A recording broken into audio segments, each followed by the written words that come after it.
Welcome to the Julie Laughton Living Podcast, the place to get advice, tips, and tricks to building the life and luxury home of your dreams with 30-year business owner, designer, and builder, Julie Laughton.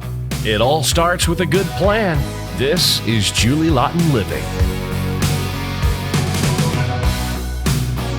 Welcome back to another episode of Julie Laughton Podcast. Today we're going to talk about helping clients get their vision going for their remodel or custom home. And before we do that, check out my 7 simple steps and share it with your friends. Spread the word about my one-stop shop. But really look at the 7 simple steps so you know what you're in for when you're going to remodel or build your custom home. Today we're going to talk about how I help the client determine the vision for their custom home. Everyone always asks me, first of all, how does this process work? And how do we do it? How does it work? When do we start? How long does it take? Blah, blah, blah, blah, blah.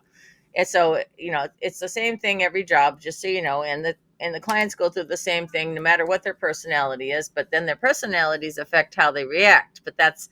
So in a nutshell, we got this figured out, but the client has to go through it. So every client comes to me usually completely lost. They have no idea what their style is. They have no idea what they want. And then some of them are really bad because they never really, you can't pin them down because they're constantly shopping and constantly second guessing themselves. And those are like annoying, but that's not the worst case. But the good clients and the ones that really want the help, this is how I do it. So I meet a person and I say, what do you like? Tell me what you like.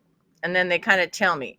And then I said, show me the pictures. So they have to show me. So between telling me what they want, because that's all the reaction of how they want their home to be and how they want to live and the level of comfort they want in certain areas. Everybody's a little different. What makes them comfortable and, what works for them.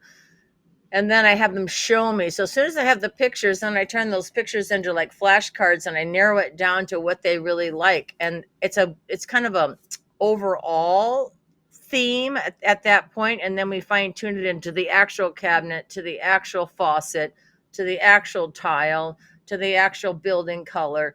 It's a whole process, but we get the overall look going. And then every single item that is going to be put on that house and in that house we get their approval in advance. But it's funny, some people don't know their style, but I get it like in the first hour. So because I can do it through pictures.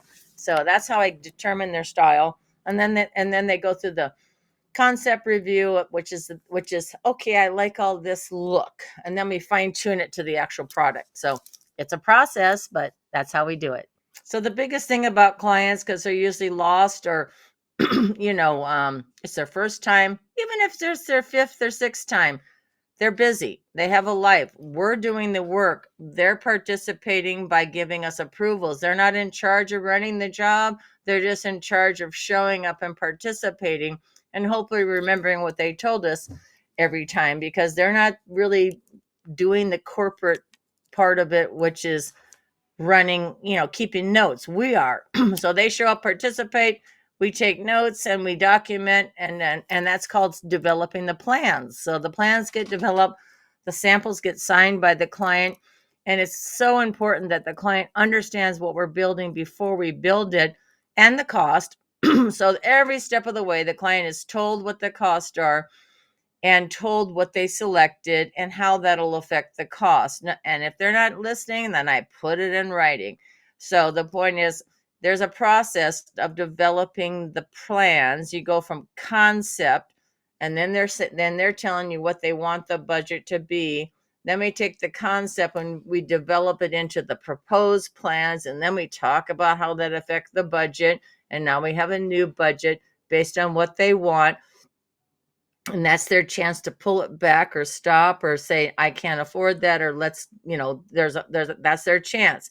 Then we move on to finalizing the proposed plans with engineering and all the other people involved. There's like 7 engineers on custom homes, and then we have that final set that goes to the city.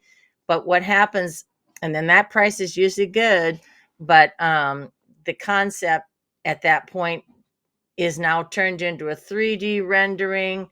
And the client knows exactly what we're building and what it looks like because I do a 3D rendering. They know the cost.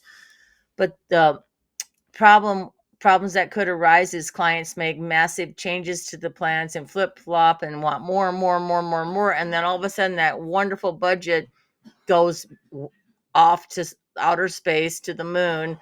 And you have to tell them that because some people think they can make 1,000 changes and it doesn't cost anything. No. So the point is, the process is conception to plan development to the final look. And all along the way, we're doing elevations and 3D color renderings, because I know most of my clients can't read plans and they can't see 2D. They need it like a picture, like a movie. So that's how I get it clear. So the clear picture of what I'm getting is a picture, and then it matches the bid of the construction. Then we proceed to build it. So it's a process. They have to be clear, and I can tell when people aren't clear and their eyes are glazed over. So we hammer it home before and know they're clear before we start.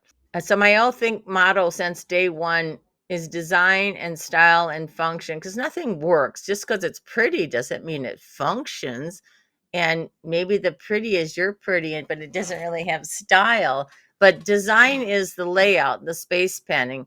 The style is the look, the look, whatever look you have, like, the Louis Vuitton purse look, whatever. It's the look, the style. So the design is how it functions, because the design determines the function, and the style is the look created, which is, the lipstick or the fabrics, the furniture, the finishes. So without design, you can't have function, and you really can't live there unless it has style. I think everything needs a style. It can't just be a mismatch. So that's my design, style, function. It all ties together. So the biggest thing, again, about the client and understanding what we're doing is, at day one, we go through pictures and make sure the vision is clear to them. Because so what it is I'm taking their wants and needs out of their head. I'm not proposing my style. I'm not proposing what I think. I'm taking what they want and fine tuning it. Now, I think other architects and other designers don't do that. They present styles that they think will fit and maybe that are trendy or the hot look. And I don't do it that way. I take the client's wants and needs out of their brain, and I develop that into a style. And if they want a certain style that's, maybe more common, or, more, I hate to use the word trendy, but they might have a style. Like they might say, I want everything creams and beiges or blacks and whites. But the point is, we don't start with that. We start with what's in their brain, because what's in their brain, it tells me how they want to live, how they want it to function, how they want to be able to use their home. So the design, style, function, I get that out of them for what they want, and then I make it look good. So it's a whole process, because we don't start with we want to start at the other end of the stick. We start at the beginning, which is the client's wants and needs. So it's a beautiful thing, but then you got to put it in a 3D rendering so they see it. But all along the way, what they're getting at the end is how they are going to live and function in the space. It's very customized.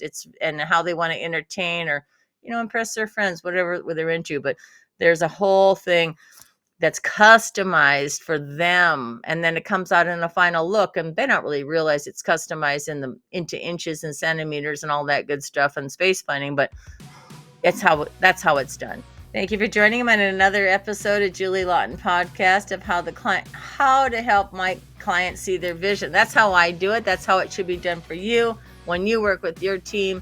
So see you on the next one, and check out my 7 simple steps and share it with your friends and family. And thank you for joining me. Thank you for joining us for this episode of Julie Laughton Living. For more information or to connect with Julie one-on-one, visit julielaughtonliving.com. And don't forget, it all starts with a good plan.